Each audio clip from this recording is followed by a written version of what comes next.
Séquence 2 Alimentation. Chaque année, des milliers de gens meurent de faim et parmi ceux qui subsistent il y a des populations entières qui sont sous-alimentées.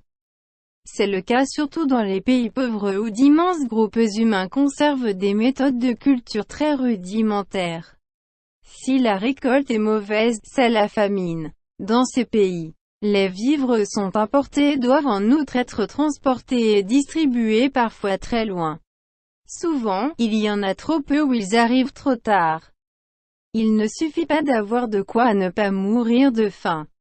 En Afrique, en Inde, en Amérique du Sud, on constate que l'alimentation de beaucoup de gens n'est constituée que de céréales, telles le riz ou le blé. Les céréales contiennent des hydrates de carbone qui fournissent de l'énergie. Cependant le corps humain a également besoin de protéines, de vitamines et de sels minéraux.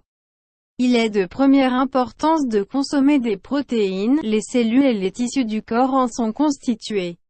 La viande, le poisson et les produits issus de substances animales en fournissent une grande quantité. Les vitamines et les sels minéraux ont aussi une grande importance bien que le corps n'en ait besoin qu'en de petites quantités. Il est à noter toutefois que dans les pays riches, certaines maladies deviennent de plus en plus fréquentes parce que beaucoup de gens mangent trop, ont trop d'embonpoint. Dans les pays pauvres, à cause des carences alimentaires, nombreux sont les enfants qui souffrent de maladies ayant des répercussions sur leur développement physique et intellectuel. D'après des informations recueillies dans L'homme et son environnement. Édition Gamma, 1973.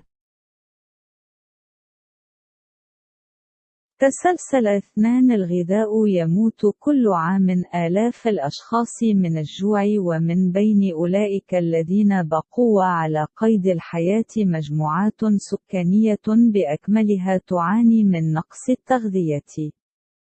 هذا هو الحال بشكل خاص في البلدان الفقيرة حيث تحتفظ مجموعات بشرية ضخمة بأساليب الزراعة البدائية للغاية. إذا كان الحصاد سيئا، فهو مجاعة.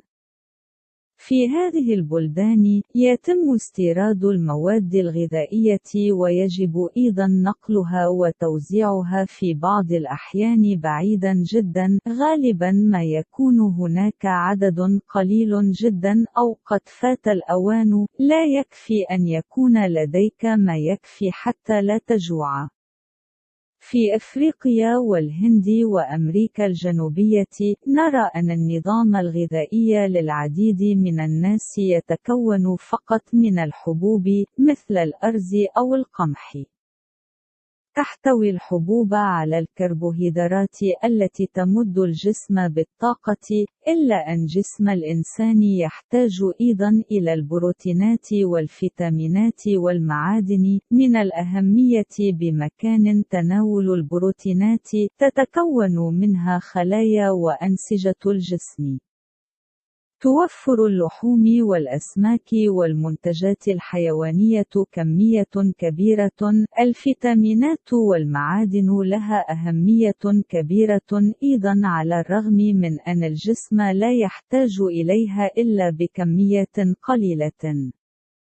وتجدر الإشارة مع ذلك إلى أنه في البلدان الغنية أصبحت بعض الأمراض أكثر شيوعاً لأن الكثير من الناس يأكلون الكثير ويعانون من زيادة الوزن.